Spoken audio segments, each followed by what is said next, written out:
Olá, irmãos, amigos, mais uma vez nos encontramos e eu espero que estejam todos bem. Trago uma mensagem hoje que tem como tema uma vida que chama a atenção de Deus. Uma vida que chama a atenção de Deus. Você já andou em uma rua movimentada de pessoas e uma ou outra pessoa lhe chamou a atenção? Você se impressionou com essa pessoa? Talvez pode ter sido por causa da roupa dessa pessoa, ou o penteado dela, ou a forma dela andar, de falar, de se relacionar com outras pessoas e tantos outros motivos. Mas concordamos que aquilo que nos chama a atenção é aquilo que não é comum, que é algo diferente, único, especial. Vamos ver hoje que tem coisas que chamam a atenção de Deus também. Lembrando que Deus ele não vê como nós vemos. O exemplo é na passagem bíblica, em 1º livro de Samuel, capítulo 16, versículo 7, Deus disse a Samuel o seguinte: Porém o Senhor disse a Samuel, não atentes para a sua aparência, nem para a grandeza da sua estatura, porque eu tenho rejeitado. Porque o Senhor não vê como vê o homem, pois o homem vê o que está diante dos olhos, porém o Senhor olha para o coração. Então Deus ele não vê como nós vemos. Deus não vê apenas a aparência, a forma ali por fora, ok? Mas eu quero falar de um homem que chamou a atenção de Deus. Seu nome é Jó. E por isso eu peço que abra sua Bíblia no livro de Jó, capítulo 1. Jó, capítulo 1. Vamos ler apenas o versículo 8. Jó, capítulo 1, versículo 8, diz assim a palavra de Deus. E disse o Senhor a Satanás: Observaste tu a meu servo Jó? Porque ninguém há na terra semelhante a ele, homem íntegro e reto, temente a Deus e que se desvia do mal. Vamos fazer uma oração? Bendito Deus e Pai, glórias damos ao teu santo nome e pedimos, ó Pai, que abençoe essa mensagem, que o Senhor me use e essa mensagem venha a ser edificante na vida dos meus irmãos, de qualquer pessoa que venha assistir. Que o Senhor, Pai, nos dê a tua graça, que possamos aprender o que faz o Senhor se alegrar e se contentar em nossas vidas. Perdoe nossos pecados e ajuda-nos. Em nome de seu Filho amado Jesus Cristo. Amém. Mas antes de falar o que Jó tinha ou fazia que o tornava diferente das demais pessoas da sua época, que fez chamar a atenção de Deus, eu quero dizer que Deus está a nos observar. Provérbios capítulo 15, versículo 3 diz assim: Os olhos do Senhor estão em todo o lugar, contemplando os maus e bons. E foi o que aconteceu aqui. Aqui vemos uma conversa de Deus com Satanás. E Deus pergunta para Satanás: Satanás, observaste tu a meu servo Jó? Tu observou ele? Porque eu tenho observado. E não há ninguém na terra semelhante a ele. É interessante que Deus usou a palavra observar, não ver. Porque há uma diferença entre observar e ver. O dicionário diz assim, a palavra ver. Ver é enxergar, olhar, perceber através da visão. Observar é um pouquinho diferente. Diz assim, olhar com atenção, examinar algo ou alguém, reparar, notar. Tem um personagem de ficção, que é uma série que fizeram, de um detetive chamado, o nome dele é Sherlock Holmes. E ele é um detetive que seleciona os crimes e ele é um dos melhores detetives que há. E tem uma frase que ele diz o seguinte, que você vê, mas não observa. E isso que o tornava diferente e especial dos demais detetives. Ele não apenas via normalmente, Ele se atentava a cada detalhe, ele observava. E foi aqui a conversa de Deus com Satanás. Deus falou: você observou, você notou, você reparou no meu servo Jó, não apenas viu, mas se atentou a ele. Deus, irmãos, ele se atenta a detalhes. Deus é um Deus de detalhes. Deus, ele não vê apenas no geral. Deus, ele não apenas vê se você foi para a igreja. Deus, ele vê, se atenta como está o seu coração na igreja. Ele se atenta como está sendo o seu louvor, não apenas a palavra cantada, um exemplo, mas como está o seu coração todo, o seu ser. Deus, ele se atenta aos detalhes. É um Deus de detalhes. E Deus também, ele se atenta de uma forma individual. Deus não estava falando aqui, essa conversa de Deus com Satanás, Deus ele não estava falando de uma cidade, de um país ou de uma nação. Deus estava falando apenas de um homem no meio de milhares de outras pessoas.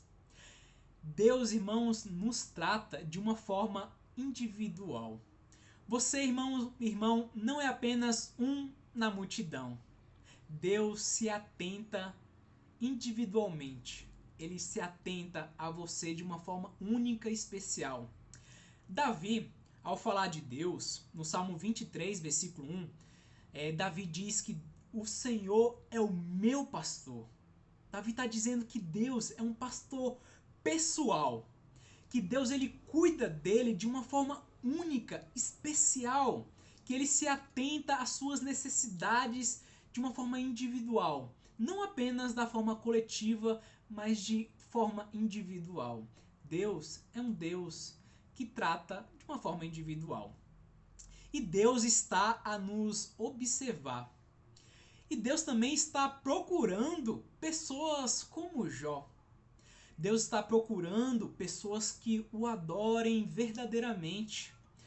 No livro de João, no Evangelho, capítulo 4, versículo 23, diz assim: mas a hora vem, e agora é, em que os verdadeiros adoradores adorarão o Pai em espírito e em verdade, porque o Pai procura o que tais assim o adorem. Deus está procurando verdadeiros adoradores, verdadeiros servos, pessoas como Jó. Deus aqui, nessa nossa passagem, está conversando com Satanás. Mas vamos supor que Deus esteja conversando entre a Trindade. Deus Pai, Deus Filho, Deus Espírito Santo conversando entre si, falando sobre os bons servos e os maus servos. O seu nome será que está sendo falado em qual desses dois grupos? Dos bons servos ou dos maus servos? Seja um bom servo. Deus tem promessas maravilhosas para os bons servos. Mateus capítulo 5, falando ali da bem-aventuranças, Deus fala promessas maravilhosas para certas pessoas. Falando Mateus capítulo 5, diz assim: bem-aventurados os pobres de espíritos, porque deles é o reino dos céus. Bem-aventurados os que choram, porque eles serão consolados. Bem-aventurados os mansos, porque eles herdarão a terra. Bem-aventurados os que têm fome e sede de justiça, porque eles serão fartos. Bem-aventurados os misericordiosos, porque eles alcançarão misericórdia. Bem-aventurados os limpos de coração, porque eles verão a Deus. Bem-aventurados os pacificadores, porque eles serão chamados filhos de Deus. Bem-aventurados que sofrem perseguição por causa da justiça, porque deles é o reino dos céus. Bem-aventurados sois vós, quando vos injuriares e perseguirem, e mentindo disserem todo o mal contra vós por minha causa. Exultai e alegrai-vos, porque é grande o vosso galardão nos céus. Atitudes de bons servos. Deus tem promessas maravilhosas para eles. Além disso, isso chama a atenção de Deus, como Jó chamou a atenção dele. Mas o que chamou tanto a atenção de Deus na vida de Jó? Vamos ver? Jó tinha uma vida comprometida com a integridade moral. Veja comigo o versículo de novo. E disse o Senhor a Satanás: observaste tu, meu servo Jó, porque ninguém é na terra semelhante a ele, homem íntegro e reto. Íntegro significa inteiro, completo, qualidade de quem não se deixa corromper. Reto significa andar em retidão, em honestidade e em justiça. Jó era completamente honesto e reto, justo no seu andar. E essas atitudes, irmãos, de justiça, de retidão, mais aceitáveis a Deus do que outras, como oferecer coisas para Deus. A palavra de Deus diz em Provérbios 21:3 o seguinte: fazer justiça e juízo é mais aceitável ao Senhor do que o sacrifício. Andar em retidão, em justiça, como andava Jó, é mais aceitável a Deus do que oferecer coisas. Provérbios 28:6 diz assim: melhor é o pobre que anda em sua integridade do que o de caminhos perversos, ainda que seja rico. Tem coisas que Deus leva mais em consideração do que outras, como andar em justiça, em retidão. O apóstolo Paulo disse em 2 Coríntios, capítulo 8, versículo 21, pois procuramos o que é honesto, não só diante do Senhor, mas também diante dos homens. Assim deve ser, irmãos, o nosso comportamento, não somente diante de Deus, mas diante de qualquer pessoa. Deve ser o nosso andar, um andar justo, um andar honesto, um andar em retidão.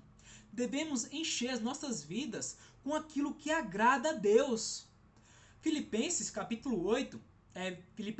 4, versículo 8 e 9 diz assim: quanto ao mais, irmãos, tudo que é verdadeiro, tudo que é honesto, tudo que é justo, tudo que é puro, tudo que é amável, tudo que é de boa fama, se há alguma virtude, se há algum louvor, nisso pensai. O que também aprendestes e recebestes e ouvistes de mim e vistes em mim, isto fazei, e o Deus de paz será convosco. O mundo, de uma forma geral, não está muito preocupado com a integridade, com retidão, com justiça. Mas para sermos bons servos diante de Deus e chamar sua atenção, devemos nos atentar a essas coisas. Jó tinha então um compromisso com a integridade moral, e Jó também tinha um compromisso, ele era comprometido com Deus. Vamos voltar ao texto de novo. Porque ninguém é na terra semelhante a ele, homem íntegro e reto, temente a Deus. Jó era um homem temente a Deus. Ter o temor a Deus não é ter medo. A palavra de Deus diz em 1 João 4:8: no amor não há medo, antes o perfeito amor lança fora o medo, porque o temor tem consigo a pena e o que teme não é perfeito em amor. Temer a Deus é ter respeito, reverência. E Jó, por temer a Deus, Jó era um homem que temia Deus, tinha um grande respeito, e por temer a Deus, Jó ele submetia à vontade de Deus. Tudo o que Deus queria, ele se submetia. Um exemplo é quando a sua esposa incitou ele a blasfemar contra Deus. E Jó diz assim para a sua esposa, em Jó capítulo 2, versículo 9 e 10. Acompanhe comigo. Então sua mulher lhe disse: ainda retens a sua sinceridade? Amaldiçoa a Deus e morre. Porém ele lhe disse: como fala qualquer doida, fala tu. Receberemos o bem de Deus e não receberíamos o mal? Em tudo isso não pecou Jó com os seus lábios. Jó se submeteu a Deus. Se Deus estava permitindo aquilo na vida dele, todo o sofrimento, ele aceitou. Ele diz: olha, não vou receber somente as coisas boas. Se tenha coisas ruins, seja feito à vontade de Deus. É assim deve ser o nosso proceder. E é nos momentos difíceis que vemos uma pessoa que teme verdadeiramente Deus. É dos momentos mais difíceis. Temer ao Senhor é demonstrado através das nossas obras. Um exemplo, Abraão, quando foi sacrificar Isaac. A palavra de Deus diz em Gênesis, capítulo 22, versículo 12, quando Deus havia mandado Abraão sacrificar Isaac, e ele foi. Mesmo, eu fico pensando, mesmo chorando, ele foi. Na hora que ele foi sacrificar Isaac por obediência a Deus, acontece o seguinte, Gênesis 22, 12. Então disse, não estenda a tua mão sobre o moço, e não lhe faças nada, porquanto agora sei que temes a Deus, e não me negaste o teu filho, o teu único filho. As nossas ações demonstram que tememos a Deus. Não tememos a Deus, é fácil temer a Deus por palavras. Eu temo a Deus, mas é na hora das dificuldades, é na hora de colocar a ação em prática que demonstramos que realmente tememos a Deus ou não. Como está a sua vida? Você só faz aquilo que é bom para você? Ou faz o que Deus realmente manda, mesmo aquilo não lhe agrade muito? É pelas ações que demonstramos que tememos a Deus. Jó tinha uma vida de temor a Deus. E Jó tinha uma vida que desviava do mal. Vamos continuar o texto em Jó 1:8. Porque ninguém é na terra semelhante a ele, homem íntegro e reto, temente a Deus e que se desvia do mal. Jó se desviava do mal. Muitas vezes dizemos, como é difícil deixar tal pecado, como é difícil parar de pecar. Tem pecados que estão tão enraizados em nossas vidas que realmente é muito difícil. Mas sabe qual é a chave para vencer o pecado? Para se desviar do mal? Sabe qual é a chave? Falamos já aqui. Jó, ele temia Deus. E a chave é essa: o temor ao Senhor. Quanto mais tememos a Deus, mais nos afastaremos do mal, do pecado, das coisas que não agradam a Deus. O temor do Senhor, irmãos, é a chave para se desviar do mal. Provérbios, capítulo 16, versículo 6, diz assim: pela misericórdia e verdade, a iniquidade é perdoada, e pelo temor do Senhor, os homens se desviam do pecado. Pelo temor do Senhor, os homens se desviam do pecado. Provérbios, capítulo 14, versículo 27, diz também assim: o temor do Senhor é fonte de vida, para desviar dos laços da morte. O temor do Senhor nos faz ficar longe do mal, do pecado. Quanto mais tememos a Deus, mais longe vamos deixar o pecado. Eu quero falar mais detalhadamente sobre o temor ao Senhor. Mas, para não ficar grande essa mensagem, vamos fazer o seguinte. Na próxima semana, eu vou falar sobre o temor ao Senhor. Como devemos temer a Deus, o que o temer a Deus faz em nossas vidas. Se Deus permitir, é claro, eu falo na próxima semana. Vamos deixar marcado assim? Mas por hoje, vamos dizer apenas isso: que o temor nos faz desviar do mal. E temer a Deus, se desviar do mal, agrada a Deus e chama a atenção de Deus para as nossas vidas. Devemos ter um coração assim, temente a Deus, que se desvia do mal. E eu volto a perguntar o que disse no início. Se a Trindade, Deus Pai, Deus Filho e Deus Espírito Santo, estiverem conversando entre si, sobre servos fiéis e maus, seu nome estaria em qual? Deus teria falado de você de uma forma especial?